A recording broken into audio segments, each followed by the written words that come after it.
এটা পরদেশ, এখানে আমার কোনো স্বাধীনতা নেই। না পারি নিজের মতো চলতে, না পারি নিজে কিছু বলতে।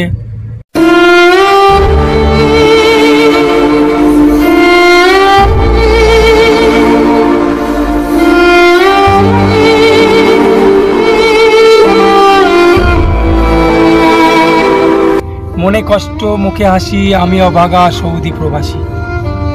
এই যে এই দুই লাইনের ছন্দ বা কবিতা, যেটা আমি প্রায় ভিডিওতেই বলে থাকি, এই দুই লাইনের ছন্দ বা কবিতার মধ্যে যে অর্থ লুকিয়ে রয়েছে সেটা কিন্তু সবার বোঝার মতো ক্ষমতা নেই। মনে কষ্ট মুখে হাসি, আমি অভাগা সৌদি প্রবাসী। এই ছোট্ট দুটি লাইন কেন জানি না অটোমেটিক্যালি আমার মন থেকে বেরিয়ে আসে। এই দুটো লাইনের সঙ্গে বর্তমান আমার জীবনের মিল রয়েছে। মনে কষ্ট মুখে হাসি, এই যে ধরো প্রবাস জীবনের নানান রকম নিয়ম কানুন বা জেলখানার মতো জীবনযাপন, এত কষ্ট করার পরও মুখে হাসিটা রয়ে গেছে। তাই বলি মনে কষ্ট মুখে হাসি, আমি অভাগা সৌদি প্রবাসী। হাসিটা কি আসলেও সত্যি? না, একদমই সত্যি নয়।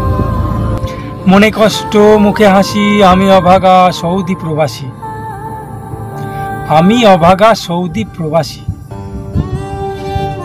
সত্যিই তো আমি অভাগা।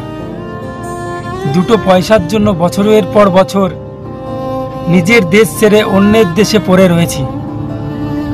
এটা পরদেশ, এখানে আমার কোনো স্বাধীনতা নেই। না পারি নিজের মতো চলতে, না পারি নিজে কিছু বলতে। নিজের ইচ্ছায় কিচ্ছু করতে পারি না। নিজেকে অভাগা ছাড়া আর কি বলবো। এটা সৌদি আরব ভাই, এখানে আমাদের কোনো স্বাধীনতা নাই। তাই বলি আমি অভাগা সৌদি প্রবাসী। যাই হোক বন্ধুরা, আমি যত কষ্টেই থাকি না কেন, আমার মুখে এই হাসিটুকু রয়ে যাবে। যাই হোক বন্ধুরা, আজকের ভিডিওটা এতটাই। যদি ওপরবেলা বাঁচিয়ে রাখে তো নেক্সট ভিডিওতে দেখা হবে। তোমরা ভালো থেকো, সুস্থ থেকো, সাবধানে থেকো। বাই।